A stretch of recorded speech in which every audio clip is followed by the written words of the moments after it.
Hi everyone, welcome back to my channel. I hope you are doing great. Today I teamed up with Cricut to show you how I made this super easy customized baby sign.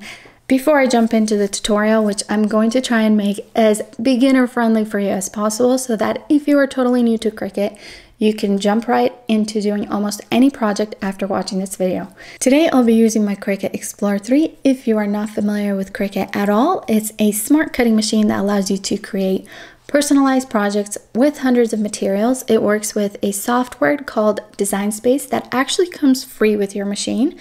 And on Design Space is where you create your project, browse from hundreds of images and fonts. Once you've created your design, Design Space will then send your project to your machine and boom, just like that, you are more than halfway done with your project.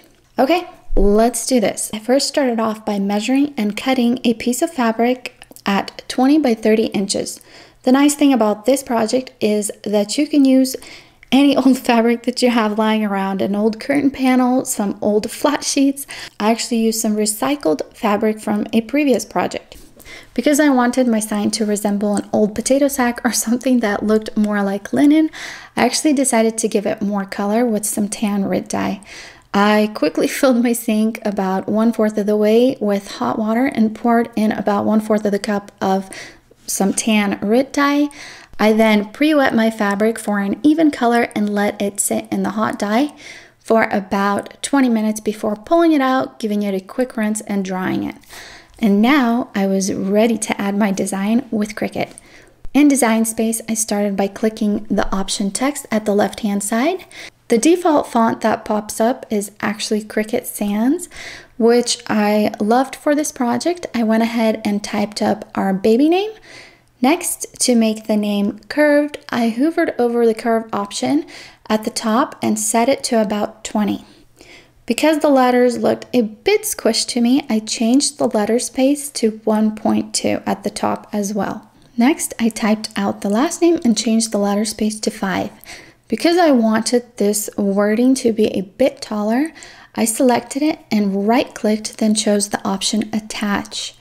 At the top, I clicked on the little lock icon to unlock my selection, and this gave me the ability to actually warp the height of my letters. After positioning both the names where I'd like them, I was almost ready for cutting. Now select both or your whole project and click on Attach again. This connects your project as a whole instead of assuming each letter is a separate project. I measured how wide I would like the wording to be on my canvas and decided that 19 inches would be perfect. I used the resize option on one of the edges to bring it to 19 inches and it was ready to be cut. Next, I clicked on Make It at the top right corner and was prompted to pick with or without mat. This is actually what I love about the Cricut Explorer 3. It gives you the option to either cut on a mat or on their smart materials. The smart materials don't require a mat, allowing the machine to cut it super fast, helping complete projects in a zippy.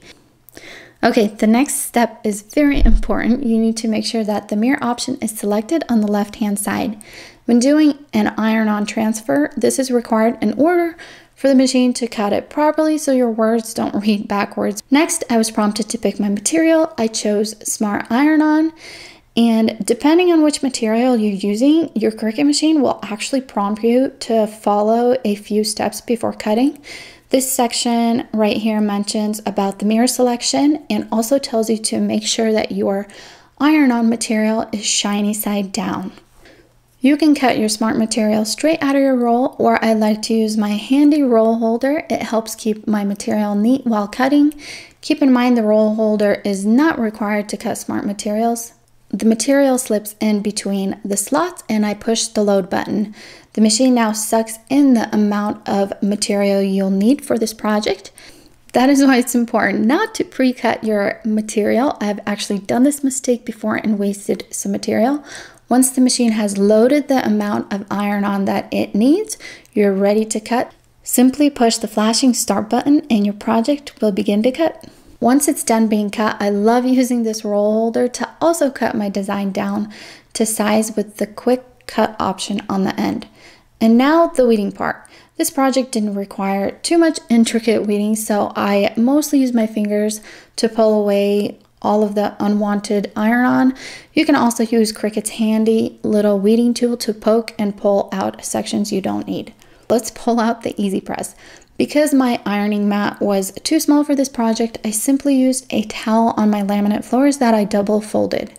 I preheated my fabric to remove any moisture for 15 seconds all around the area that I was going to apply the letters onto. I then aligned the name onto the canvas, making sure it was as centered as possible. I love that the clear part of this iron-on is actually slightly sticky to help your project stay in place once you've aligned it. Next, I set my Easy Press over the first section of the name and let it heat set. I just kept moving it from one section to the next, allowing it to set. If you're not sure how long you need to heat set your vinyl or material, simply Google Cricut Heat Guide. There you'll be able to choose the heat transfer material and the base. Cricut will give you instructions you need to follow with the temperatures. This is literally my go-to page when I'm at a loss. I let my iron-on get cool to the touch and gently remove the clear plastic, and that's it. To hang it on the wall, I used some old upholstery tacks that I had from a previous project and attached the canvas on both sides. The nursery still needs a bit more decor, but it's come such a long way. I actually painted this wall with some paint and drew on some faux shiplap with a Sharpie because we couldn't afford the real stuff.